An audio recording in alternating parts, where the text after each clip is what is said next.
Selanjutnya ada diferensi implicit. Misalnya dalam persamaan kita mempunyai y pangkat 3 tambah 7y sama dengan x pangkat kita pangkat 3. Kita tidak dapat memecahkan y dalam bentuk x. Maksudnya itu gini. Y sama dengan fungsi x. Kenapa? Karena di sini ada 7y. Nah, kita anggap bahwa y adalah suatu fungsi yang tidak diketahui dari x. Jika kita nyatakan fungsi ini oleh y dalam fungsi y terhadap x, kita dapat menuliskan persamaan tersebut sebagai berikut. Nah, ini dapat dituliskan sebagai ini. Dari hal tersebut, kita dapat memperoleh kaitan antara yx, dan y aksen x dengan cara menurunkan kedua ruas tersebut dengan x. Nah, penurunan di sini. Di sini dapat diketahui bahwa dx terhadap y pangkat 3 berarti y-nya itu diturunkan sekali, berarti 3y kuadrat dy dx. Kemudian 7y diturunkan sekali, maka didapatkan 7 dy dx, dan di sini karena x pangkat itu diturunkan dx, maka didapatkan 3x kuadrat. Nah, dengan menggunakan sifat distribusi, dy dx-nya bisa kita keluarin, maka 3y kuadrat tambah 7 tutup kurung sama dengan 3x kuadrat, sehingga didapatkan dy per dx. Kaitan antara y dan x itu adalah 3x kuadrat per 3y kuadrat ditambah dengan 7. Ini adalah hasilnya, kaitan antara y dan x.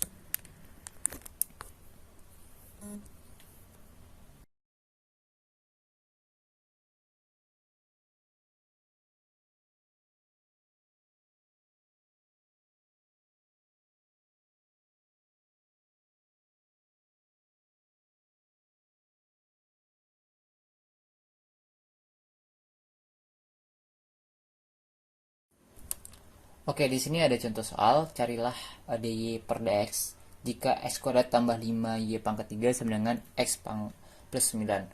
Dari penjelasan tadi, kita dapat menurunkan kedua ruas terhadap x. Berarti dapatkan d per dx dari x kuadrat plus 5y pangkat 3 sama dengan d per dx x plus 9.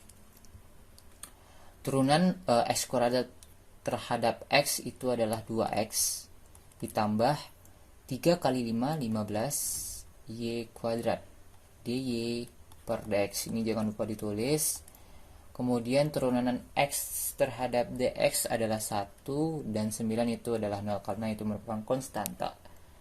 Sehingga dy per dx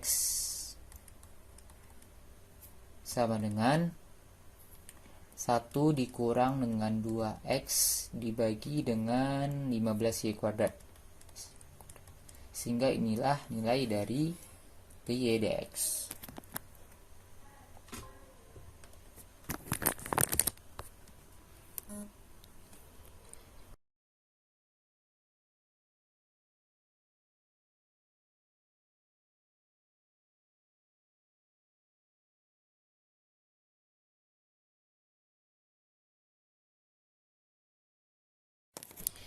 Oke, ini adalah subbab yang terakhir, yaitu laju yang berkaitan.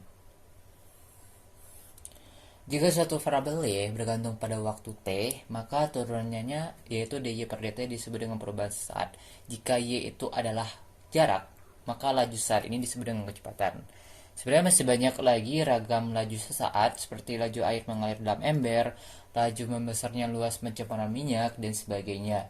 Jika y diketahui secara eksplisit dalam t, kita dapat mengetahui kaitan antara y dan variabel lain berupa x, serta kita juga dapat mengetahui sesuatu tentang dx dt. Kita juga dapat mencari dy dt dikarenakan dy per dt dan dx per dt adalah laju-laju yang berkaitan. Sebenarnya laju-laju yang berkaitan ini adalah pengaplikasian dari teori-teori yang sudah kalian pelajari di bab turunan, seperti aturan rantai, divergensi implisit, dan turunan tingkat tinggi. Nah, di sini ada contoh soal sebuah balon kecil dilepas pada jarak 150 feet dari seorang pengamat yang berdiri di tanah. Agar lebih mudah dipahami, kita gambar ilustrasinya. Di sini titik A, di sini titik B. Nah, jarak misalkan titik A ini adalah tempat di mana seorang pengamat berdiri dan titik B adalah tempat di mana balon yang dilepaskan. Ini garisnya anggap lurus saja. Ini jaraknya adalah 150 feet. Nah, jika balon naik secara lurus ke atas dengan laju 8 feet per detik, jadi balonnya itu naik ke atas, kecepatannya itu 8 feet per detik, berarti perubahan ketinggian terhadap waktu dh per dt sama dengan 8 feet per detik. Nah, ditanya seberapa cepat jarak antara pengamat dan balon bertambah pada waktu balon pada ketinggian 50 feet. Artinya hanya di sini adalah 50 feet. Berapa sih cepat jarak antara pengamat dan balon itu bertambah? Nih, yang ini disebut dengan S, kita namain dengan S saja, garis miringnya.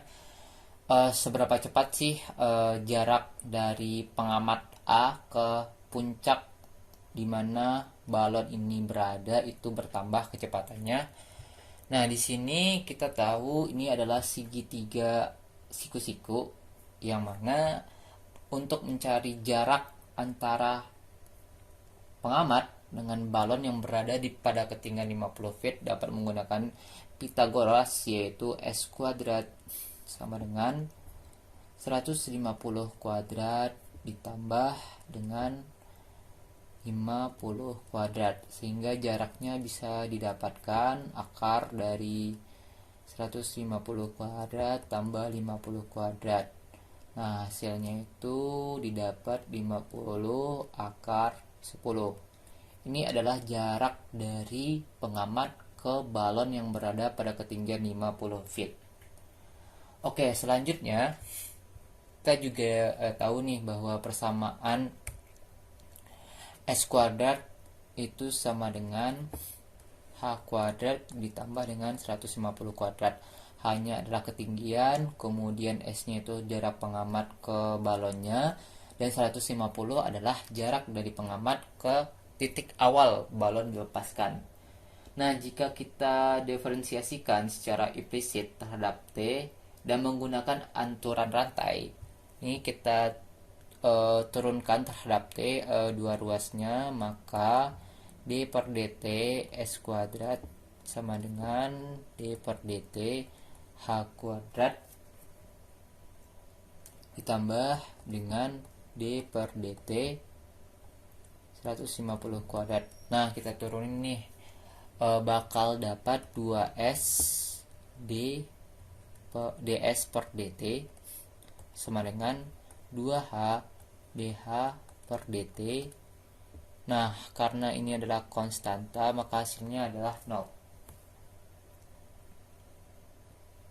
Oke, selanjutnya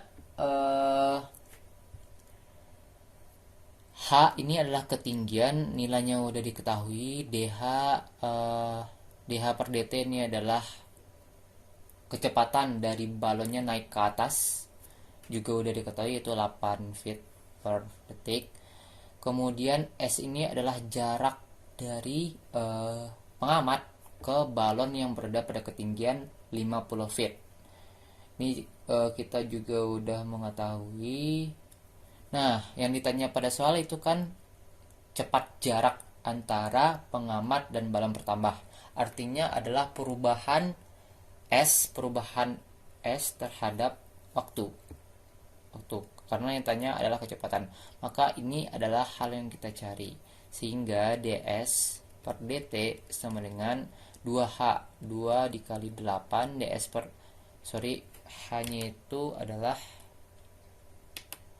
hanya itu adalah 50 dikali dh per dt itu 8 dibagi dengan 2 dikali jaraknya itu, jarak S adalah 50 akar 10, sehingga didapatkan hasil 2,53 feet per detik. Sehingga pada saat H sama dengan 50, jarak antara balon dan pengamat bertambah dengan kecepatan 2,53 feet per detik. Itulah jawabannya. Oke, mungkin sekian video pembelajaran pada kali ini. Kurang lebihnya mohon maaf, dan terima kasih.